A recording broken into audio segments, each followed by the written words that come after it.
Distinguished delegates, ladies and gentlemen, a very warm welcome to all of you to the ASEAN Forum on Fostering Women's Entrepreneurship, Transforming Prospects, Transforming Societies. It is my honor to invite Ms. Tin Pei Ling, who is Deputy Chairperson of the Government Parliamentary Committee for Social and Family Development of the Government of Singapore, to the podium to deliver her opening remarks. Ms. Tin, please.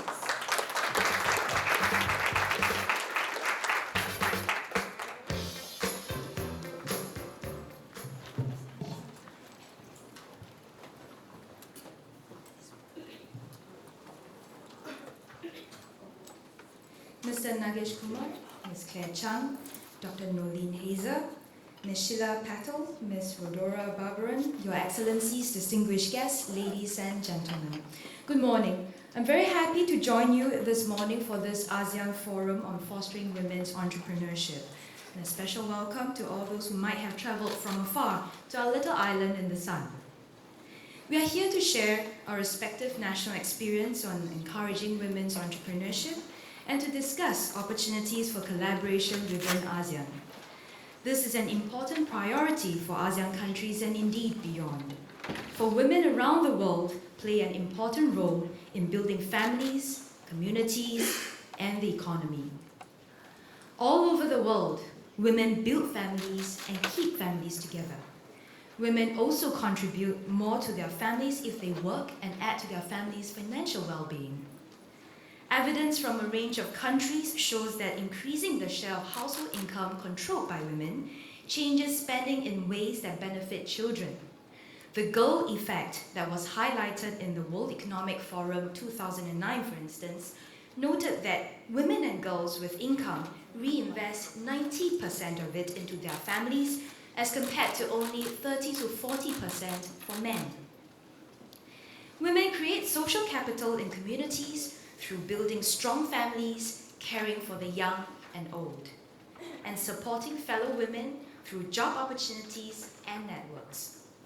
Women often quietly drive community programs, rally for resources, and help through their own social networks to serve community needs.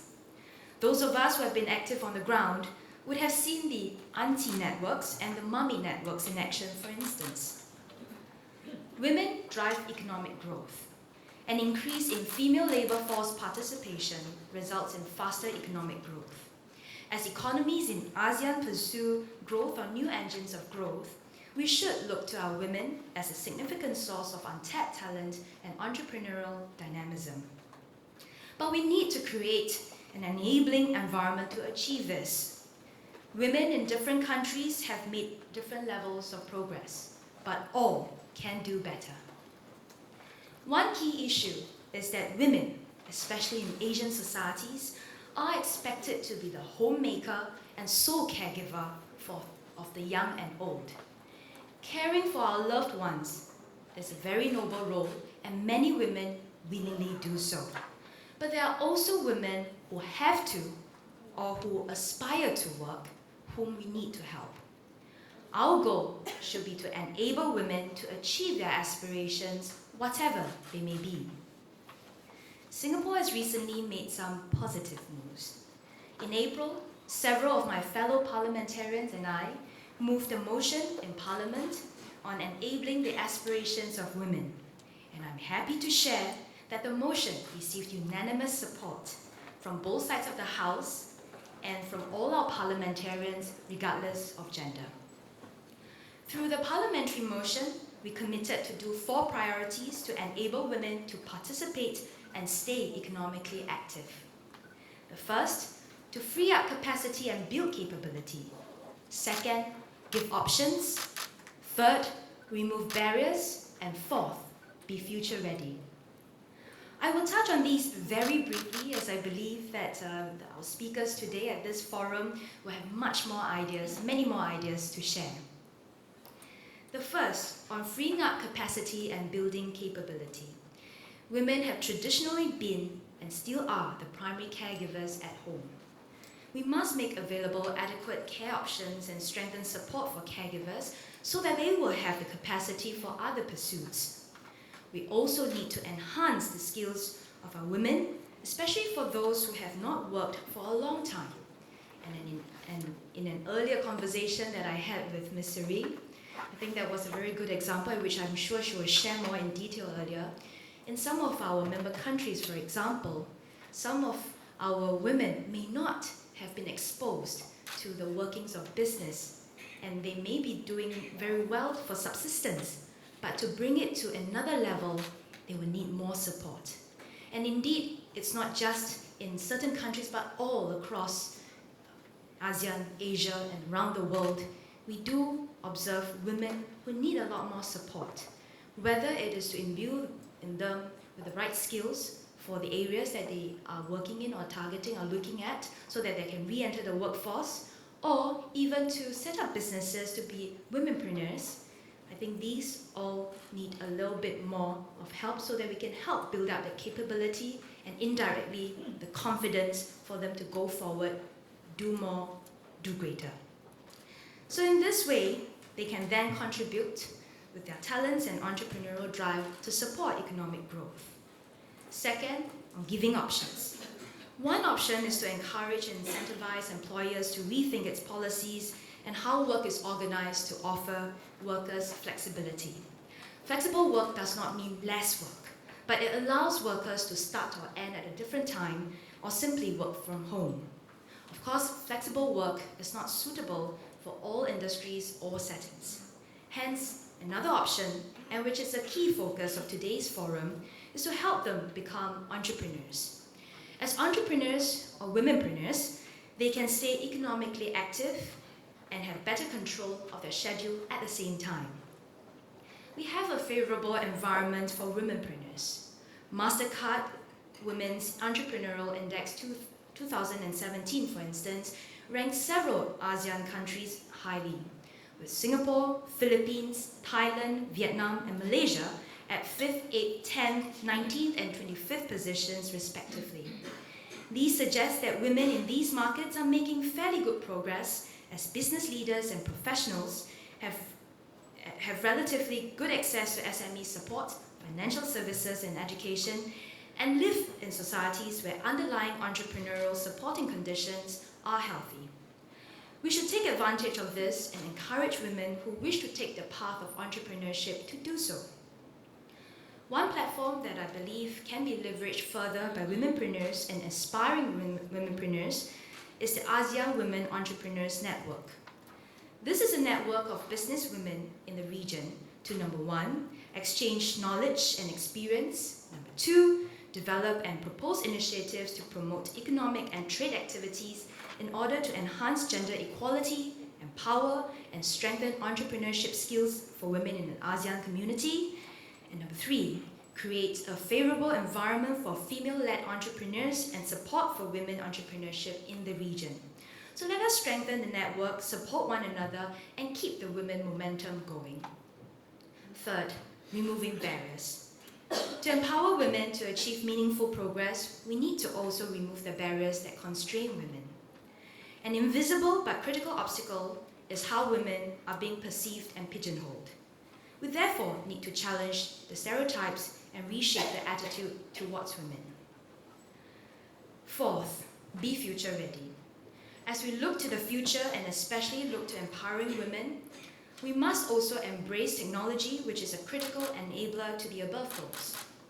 Digital fluency can help to close gender gap and level the playing field for women at work. According to a 2016 study report by Accenture, the time needed to close gender gaps can be halved if women are digitally fluent.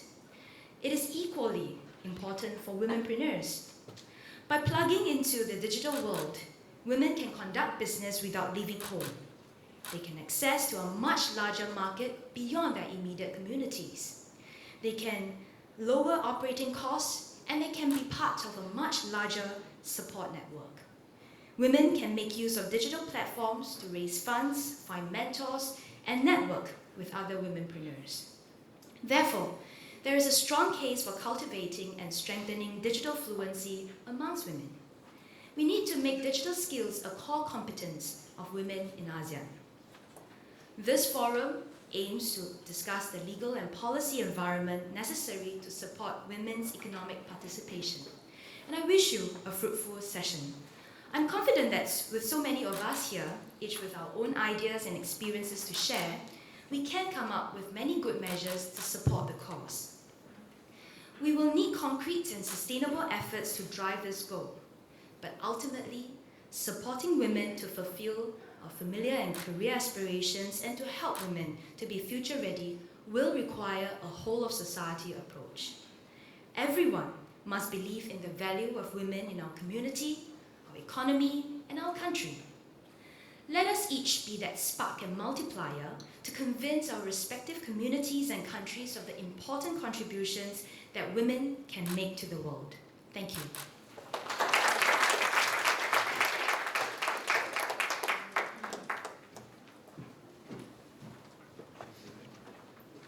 Thank you, Ms. Tin, for your insightful remarks. I'm now pleased to invite Ms. Claire Chang, who is the chairperson of the Shirin Fozdar program at the Singapore Management University, to deliver a statement. Ms. Chang, please.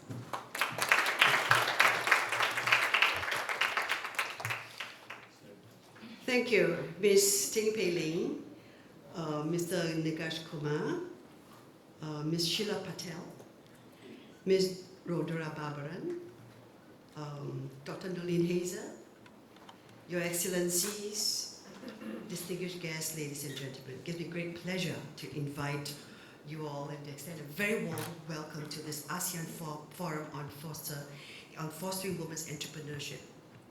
Transforming prospects, transforming societies. I love this big word.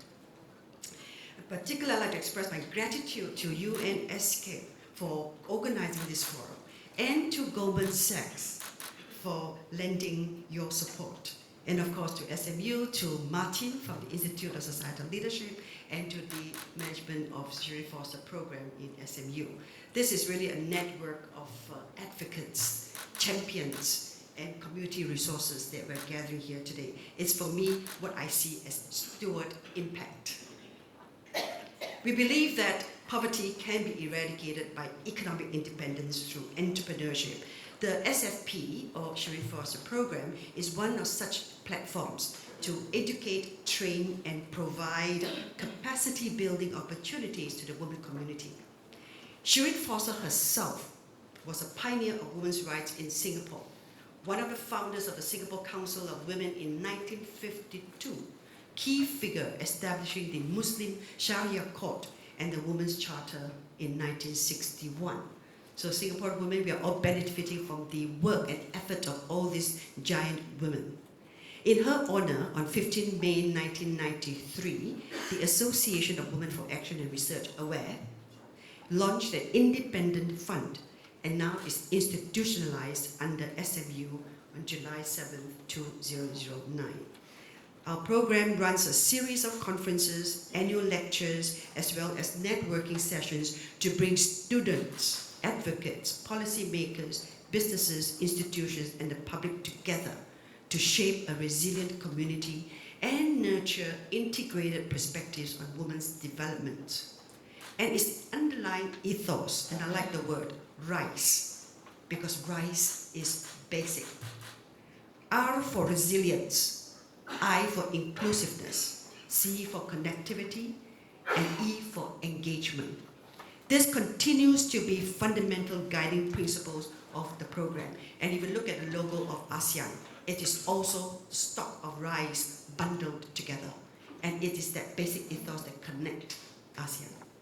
In 2016, we have new initiatives under the SFP program, the SF Scholarship. We fund students from different parts of the region. Last year, we funded an Indian undergraduate as well as a Vietnamese. Over the last 6 years, we also have a flagship Women on the Move conferences. It has reached over 1,500 people, and we featured speakers and participants from over 45 countries. To date, we have supported about 50 projects and some 40 social service organizations in Singapore and in ASEAN. We see increasing women's economic participation and entrepreneurship in Southeast Asia. They are critical in realizing UN 2030 Agenda for Sustainable Development and the ASEAN Economic Community Blueprint 2025. The question is, how do we maximize multi-stakeholder efforts in creating an enabling legal and policy environment for women's economic participation? There are 60 million women who own and operate enterprises in the 10 ASEAN countries, which will have significant multiplier effect towards creating a sustainable and inclusive future for all. I hope the forum today will enhance our understanding and management of pluralism, help us explore different partnerships for new possibilities. All these efforts and ground-up initiatives will contribute to promoting prosperity and the peace agenda. Simply put, is the 5 Ps I've just articulated: pluralism, partnerships, possibilities, prosperity, and peace. I believe in heritage and roots, in men and women working together, working harder at discovering our own history and culture for inspiration in creating an Asian variant of capitalism to untangle the tension of doing well and doing good. One such source can be the webs of mutual obligations which serve as a common recurring social ethical tradition in Asia. You know, the gotong royong, the kampong sentiments. These are sentiments we could tap on to build upon. Communitarian capitalism is an Asian form of ethical wealth creation, where the interests of the community stakeholders include the asset owners, the asset managers, the employees, customers, suppliers, and buyers, and the larger community. They all have to be considered other than simply the return on capital to the enterprise. That's why Goldman Sachs' intervention today is so critically important, because they bring forward another stewardship principle that is different from the short-termism which we have seen in capitalism of the Asian Wall Street model. And then we ask, as women bosses, what can we do more to create a different kind of workplace to train, retain, and motivate our female talent? What can politicians do more to create an enabling framework for action for all? So let us return to the ABC in fostering women entrepreneurship. We act, we balance, and we connect. We act more than we talk. And we should balance all the various dimensions and perspectives of the community. And we connect men and women, old and young, different regions, connect with the world. Together, the ABC, we serve as stewards to safeguard the long-term interests of a community in a responsible and sustainable manner. And I think that mission is in the DNA of women. On that note, I thank you all once again for being here, and I wish you all a very engaging day. Thank you.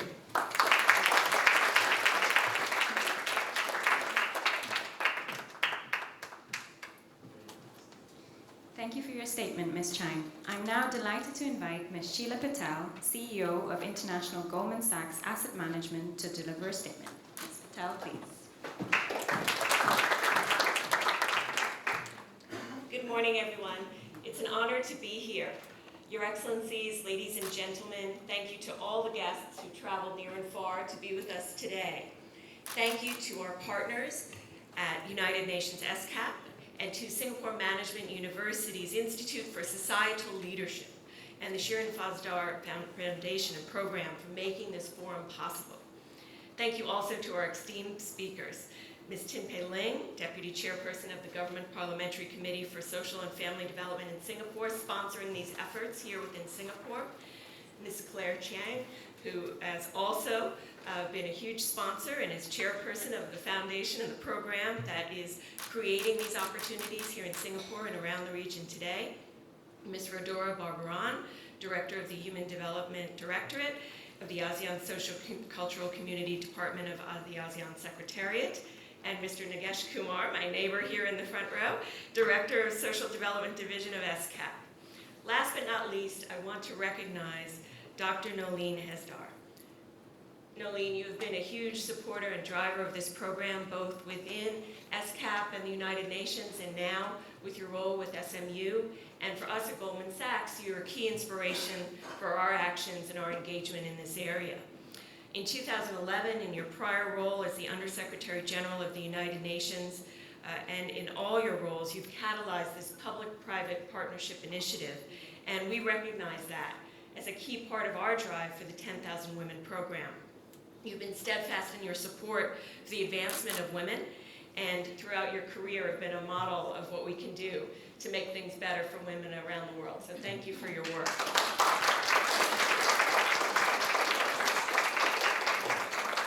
We've been extremely proud to be a long-term partner of ESCAP. And as we thought about how we could make a difference and about the issues that we've been already discussing in the initial statements this morning, really for Goldman Sachs, we tend to put our money where our mouth is. And we see women's empowerment and women's entrepreneurship as a key driver of global growth.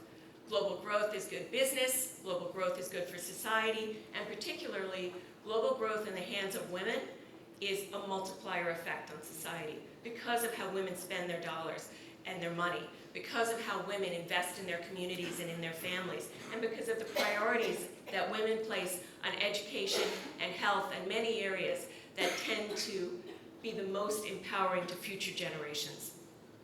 For us in 2008, as we looked forward at the landscape, and in particularly as we looked at the growing body of research that supported the economic opportunity of investing in women, we founded our 10,000 Women Initiative. This initiative was meant to provide women entrepreneurs around the world with a better education on how to run a business. If you look around the region and around the world, but particularly in the growth markets, there are women coming up with innovative ideas every day. But once they start that idea, do they know how to run the business? Have they ever balanced payments and spending before? Can they go to a bank and ask for a loan based on what their business is doing? As we thought about that and spent time on it, we realized they didn't have that knowledge and that experience. So we invested in a program to help them get that. And importantly, this program is very much a public-private partnership. So in every region in which we've operated, we've partnered with key institutions, both within governments and within the private sector, both in academia and within the business community, to try to help these women run businesses that were sustainable and had growth potential. To date, our initiative has reached over 10,000 women, so we're very excited about that as we reach our 10-year mark. This is across 56 countries, and 40% of the graduates are from here in Asia. There are many entrepreneurs from the ASEAN region that we've been happy to help.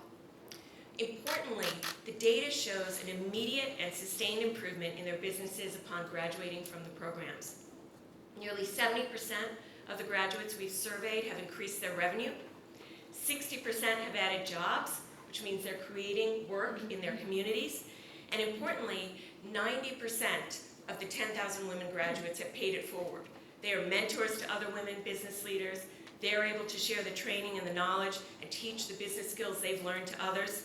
And they are examples to the women in their communities. I think as we think about that and the stats you've already heard this morning, and I expect all day you'll hear lots of stats, it's easy to get messed up in the numbers, to think it's 70% of this and 90% of that. Think of the people. I've been incredibly fortunate throughout the time that I've been involved in 10,000 Women since its founding to meet the women entrepreneurs we help. And they are blow-away women. They could stand on this stage and take our places in a heartbeat. But they haven't had the opportunities that many of us in this room have had. And when you meet them and you see the difference, I think of a woman entrepreneur I met in a small village from here in Asia. She had a very interesting little embroidery business but had no idea how to run it and not a lot of support from her husband or her family. As she went through the program and understood that she could leverage her supply network, that she could distribute in a different way, that she did have an opportunity to balance what she was doing with the other priorities within her life, she was able to go back, grow her business. She now employs 10 people. But what's really exciting to me is she changed her family. Her husband and her mother-in-law agreed the girls should go to school as well as the boys. How could they disagree? She's economically empowered. We all agree that that empowerment is valuable.